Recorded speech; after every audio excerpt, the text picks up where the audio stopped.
রাত 4টা বাজে আমার যেতে ইচ্ছে করলো রাজশাহীতে। আম লিচু খাবো, মনে মনে খুব খুশি ছিলাম, কিন্তু মনে ভয় ছিল। এখন তো রাস্তায় অনেক ডাকাতি হয়। আর রওনা দিয়ে দিলাম। রাস্তায় তো এত পরিমাণ জ্যাম ছিল, মানে আমি তোমাদেরকে বলে বোঝাতে পারবো না।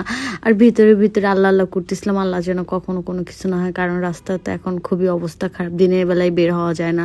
আর সেই জায়গায় রাত 3টা বাজে রাস্তার ভিতরে যাচ্ছে, যদি ডাকাইত আসে ধরে নিয়ে যায়। আর এই যে যমুনা ব্রিজ পার হয়ে এত বড় একটা অ্যাক্সিডেন্ট, সবাই ভিডিও করতেছে কিন্তু কেউ সামনে যাচ্ছে না। যাই হোক, আমি ধরে ওঠানোর পর আবার আমরা রওনা দিয়ে দিলাম। আর খুব খুব বেশি ভয় ছিল, কিন্তু অনেক ভালো লাগতেছিল, কারণ আমার ইদানিং অনেক জার্নি করতে ভালো লাগে, ঘুরতে ভালো লাগে। আর এই যে দেখে, এটা হলো যমুনা ব্রিজ। আমি কখনোই দেখিনি, এটা আমার ফার্স্ট দেখা। আর রাজশাহী শহরটা তো অনেক অনেক সুন্দর ছিল। ভোরের দিকে ঠান্ডা বাতাস ছিল, আর হালকা ঠান্ডা ছিল, আমার অনেক ভালো লাগে। আর এই যে রাজশাহী শহরের ভিতরে ঢুকে গেলাম আমরা, এত সুন্দর করে সাজানো রাস্তা। তারপর আমরা চলে গেলাম পদ্মার পাড়ে, মানে কি নদী না সাগর, যাই হোক, কিন্তু এটা অনেক সুন্দর ছিল বিকেলবেলা। আর আমার দেশের প্রত্যেকটা গাছপালা সবসময় আমার কাছে সুন্দর লাগে। আর আমি জানি না রাজশাহী শহর কোথায় কি বিখ্যাত, বাট যতটুকু জানি বা ওইখানে যাওয়ার চেষ্টা করছি, ভিডিও করার চেষ্টা করছি, সো তোমাদের সাথে আজকে এগুলো শেয়ার করবো। আর এটা হলো চরখানপুরের অপোজিট না জানি কি, যাই হোক, বাট দেখতে থাকো, অনেক সুন্দর আছে। আর এই যে এখানে হলো কিসের জানি মেলা, বটতলা, এটা অনেক সুন্দর একটা জায়গা। বিকেলে আমরা হাঁটতে, এত সুন্দর ছিল। আমি তো কখনো আমার জীবনে এইভাবে ঘুরি নাই, কিন্তু এখন আমার খুশিতে একদম নাচতে ইচ্ছে করতেছে, এত সুন্দর একটা জায়গায় এসে।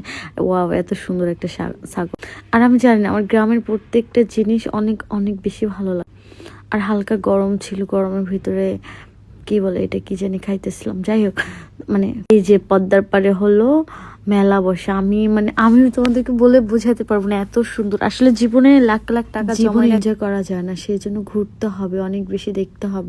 আর আমরা ভাই ভাবি মিলে পদ্মার পাড়ে বিকেলে চলে গেছি। প্রত্যেকটা জিনিস এখানে এত এত, নদীর পাড় তো আমার খুব ভালো লাগে। আর নৌকা ছিল, আশেপাশে সব বয়ফ্রেন্ড গার্লফ্রেন্ড ছিল, কিন্তু আমি শুধু একাই সিঙ্গেল। আর আমাদের দেশটা এত সুন্দর ছিল, মানুষ বিদেশ কেন ঘুরতে যায়, কিন্তু পদ্মার পাড়ে মানুষের নদী ঘর বাড়ি সব ভেঙে নিয়ে যায়, তখন খুব খারাপ লাগে। যে রাতের বেলা রাজশাহী শহরে পৌঁছে, এই লাইট গুলো এত সুন্দর করে সাজানো, এখানে রাজাদের বাড়ি এসেছে, এগুলো তোমাদেরকে কালকে দেখাবো। কিন্তু আর আমি একটু বড় হয়েছি, কিন্তু আমার বাচ্চাদের খেলনা দিয়ে খেলতে অনেক বেশি ভালো লাগে।